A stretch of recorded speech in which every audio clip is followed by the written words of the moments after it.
নমস্কার, ছোট্ট রান্নাঘরে সবাইকে স্বাগত। বন্ধুরা, আজকে আমি একটা পুডিংয়ের রেসিপি নিয়ে এসেছি। আমি বানাবো পুডিং, এটা খুব সহজেই হয় এবং খুব হেলদি। চলুন দেখে নিই পুডিং তৈরি করতে কী কী নিয়েছি। আমি নিয়েছি ডিম নিয়েছি, আমি দুটো ডিম দিয়ে বানাবো। দুটো ডিম নিয়েছি। আর এখানে আছে চিনিটা আমি এখানে 1.5 কাপ মতো চিনি আছে। আর এখানে আছে কিছুটা এলাচ গুঁড়ো। আর নিয়েছি লিকুইড দুধ, যেটা একটু হালকা উষ্ণ গরম আছে, কারণ একটু হালকা উষ্ণ গরম দেওয়া প্রয়োজন। চলুন শুরু করা যাক। গ্যাসটা ধরিয়ে নেব। আমি প্রথমে একটা ক্যারামেল তৈরি করে নেব, যার জন্য দিয়ে দিচ্ছি এখানে আমি 4 টিস্পুন মতো চিনি দিচ্ছি। আর দিয়ে দেবো সামান্য একটু জল।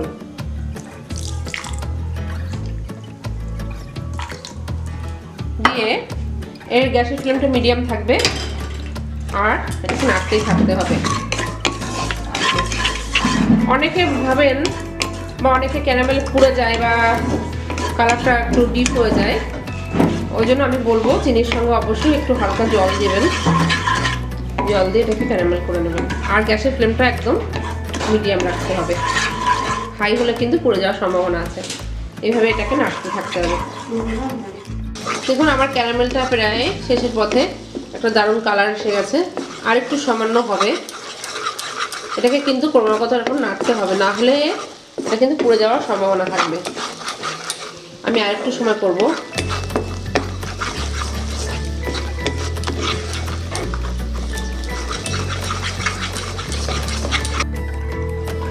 দেখুন আমার চিনির ক্যারামেলটা তৈরি হয়ে গেছে। একটু নরম রাখতে হবে, না হলে এটা একদম টেনে যাবে। এবার আমি যে পাত্রে তৈরি করব, আমি সেই পাত্রেই ক্যারামেলটা ঢেলে নেবো। আমি এই বাটিটাই তৈরি করব পুডিংটা, আমি এই বাটিতেই এটাকে ঢেলে নেব।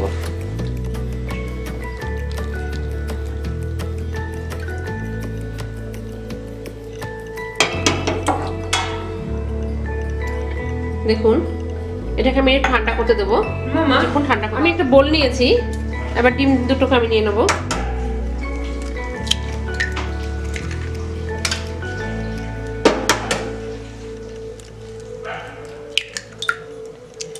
ডিমটা দিয়ে ডিমটাকে ভালো করে ফেটাতে হবে।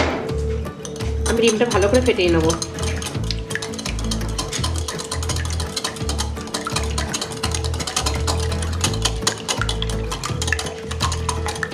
আমি এখানে 1.5 কাপ মতো দুধ ব্যবহার করব, সেহেতু আমি 1 কাপ মতো চিনি এখানে দেব। আমি দেখুন ডিমটা দারুণভাবে ফেটে নিয়েছি। এবার আমি এর মধ্যে দিয়ে দেবো চিনিটা। আমি মোটামুটি 1 কাপ মতো চিনি দিচ্ছি।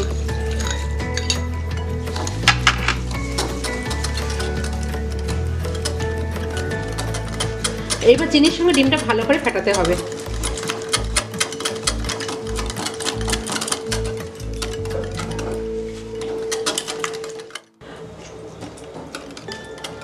আমার ডিমের সঙ্গে চিনিটা দারুণভাবে ফেটানো হয়ে গেছে। এবার আমি এলাচ গুঁড়োটা দিয়ে দেবো। যাদের এলাচ গুঁড়োটা পছন্দ নয় তারা ভ্যানিলা এসেন্স দিতে পারেন, তাহলে ডিমের কোনো আষ্টে গন্ধই থাকবে না। দেওয়ার পরে এবার আমি দিয়ে দেবো এখানে দুধটা কিন্তু একটু হালকা উষ্ণ গরম আছে, বেশি গরম দিলে কিন্তু ডিমটা কেটে যাবে। আমি এখানে 1.5 কাপ মতো দুধ দিচ্ছি। দেখুন এটা ভালো করে ফেটানো হয়ে গেছে। দুধ, ডিমটা আর চিনির সঙ্গে দারুণভাবে মিশ্রণটা হয়ে গেছে। এবার আমি এইদিকে দেখুন যে ক্যারামেলটা রেখেছিলাম, সেটা কেমন বসে গেছে। আর দেখুন আমার আঙুলে কিছুই লাগেনি, দারুণভাবে বসে গেছে। এবার আমি এটা সেকনির সাহায্যে সেকে দেবো, যাতে কোনো রকম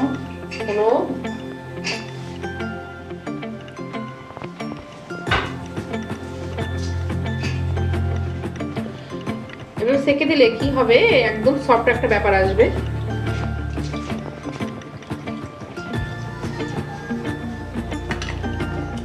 আমার পুডিং এর ব্যাটার রেডি। এবার আমি এটাকে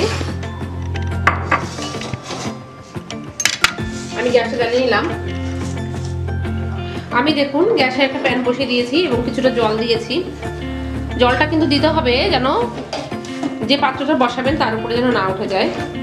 আমি দেখুন বাটির একদম নিচে অব্দি জল দিয়েছি, দিয়ে এটাকে একটা ঢাকনি দিয়ে ঢেকে দেবো। ফিরে আসলাম 15 মিনিট পর। আমি এবার দেখে নেবো ঢাকনাটা খুলে। দেখুন জলটা কতটা কম হয়ে গেছে। এবার আমি এটাকে দেখে নেবো, গরম আছে। ওয়াও, দেখুন কি দারুণ হয়েছে। এবার আমি একটা সে দেখে নেবো, এটা দেখুন কি সুন্দর তৈরি হয়ে গেছে। এবার আমি গ্যাসটা বন্ধ করে দেবো। বন্ধুরা, এবার আমি পুডিংটাকে ঠান্ডা করার জন্য ফ্রিজে রেখে দেবো 1 ঘন্টা মতো।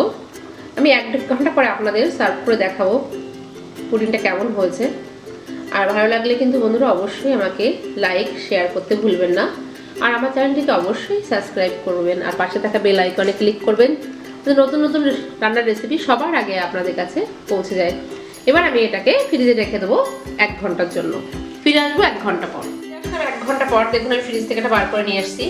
কি দারুণ একটা সফট ব্যাপার এসছে, আর এটা একদম জমে গেছে। একটু ভালো করে তুলে নেব। এবার একটা প্লেটে এভাবে দিয়ে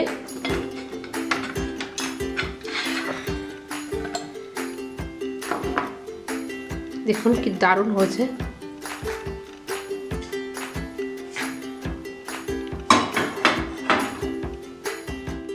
দেখুন কতটা সফট হয়েছে। আমি এটা কেটে দেখাচ্ছি। একদম একটা সফট ব্যাপার এসছে।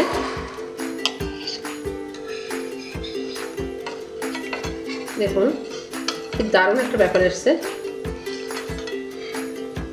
একদম নরম একটা সফট।